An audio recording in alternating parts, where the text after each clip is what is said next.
April 23rd, 2025, President William Ruto, Kenya's hustler-in-chief, steps onto the stage at Peking University, China's academic crown jewel.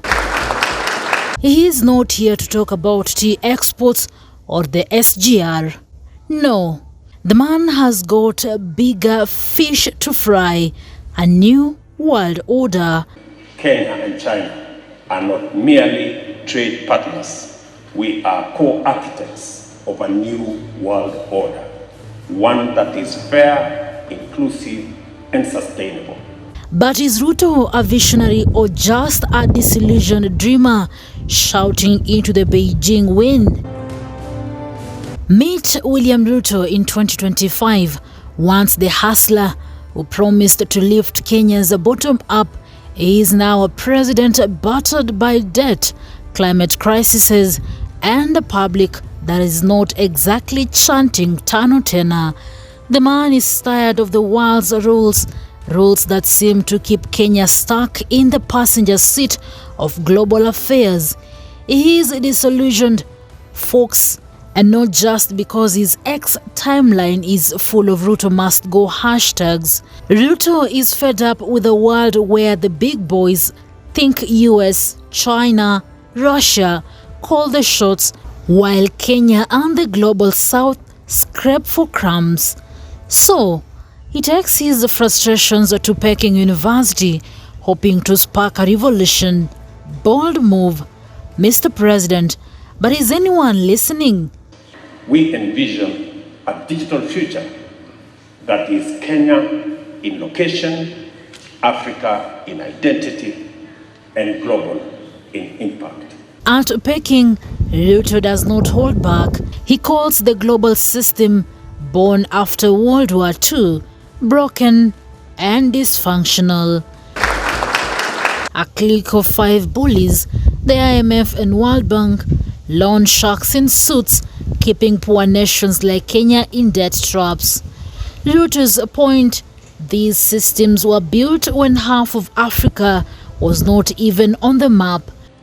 80 years ago, we all know 2/3 of the world's nations did not exist as states when this architecture came into being. And he is not wrong. Kenyans, when was the last time the world's big table had a seat for Kenyans? But here is the kicker. Ruto is preaching this in China, a Security Council bigwig. It is like telling your landlord the house is trash while asking for a rent cut. Gutsy or just disillusioned? Ruto's timing is not random. The world is a mess.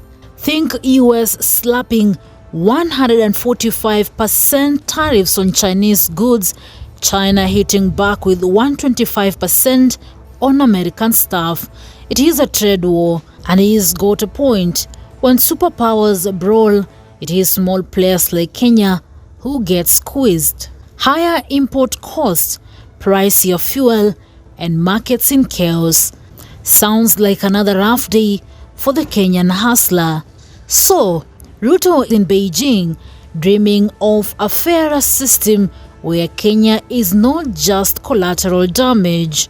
Ruto is not just speaking for Kenya, he is channeling the global south's frustrations. Climate change, we are drowning in floods while contributing zilt to emissions. Africa, despite contributing the least to global emissions, bear the greatest burden through floods, droughts, displacement, and food insecurity.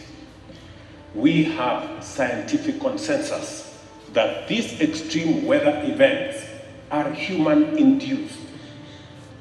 But even if it were otherwise, decarbonization of the economy is progress in its own right.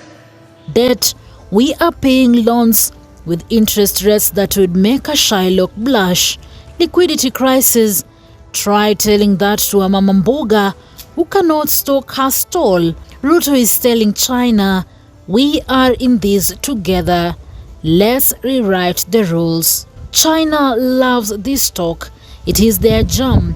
positioning themselves as the global South's big brother against Western dominance. But can Ruto rally Africa, Asia and Latin America for this new order? Or is he just shouting haki yetu into a global void? Let's talk real politics. Ruto is not just in China for the vibes. China is Kenya's biggest trading partner, bankrolling projects like the SGR and now eyeing AI and agriculture deals worth $823 million.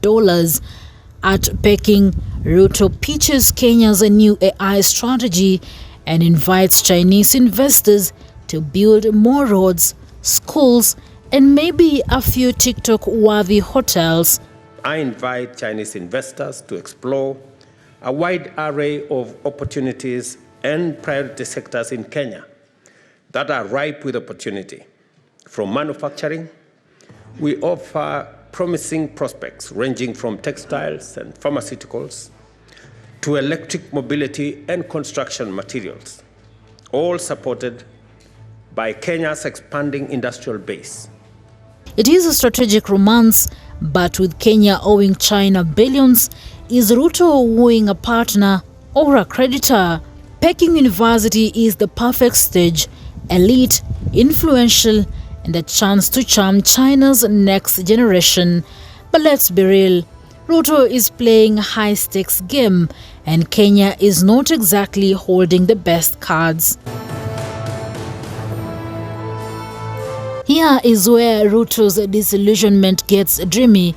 He says Kenya can be the bridge between East and West, North and South. We are not facing East or West, he says. We are facing forward. Sounds like a campaign slogan. He points to his US visit last year and now China, painting Kenya as the world's neutral mediator. This visit, as the first African state visit to China this year, mirrors my 2024 visit to the United States, the first African state visit there in 15 years. Perhaps, symbolically, Kenya can serve as a bridge between East and West, North and South, in an era of deepening geopolitical tensions. But come on, Mr. President, bridging a world split by trade wars and egos, that is tougher than uniting Azimio and Kenya Kwanza. Kenyans, we love ambition, but is Ruto's bridge a masterpiece or a mirage? Why Peking? It is China's intellectual powerhouse, a stage to reach global elites and young minds. Ruto's speech, amplified on X as a call for a just global system, is Kenya saying, "We are here and we are loud." But there is a debt piling up and hustlers back home struggling. Can Ruto's world spark change? Or are they just a disillusioned man's echo in Beijing's hall? Newsroom, Maisha TV, reader carrying Chebet.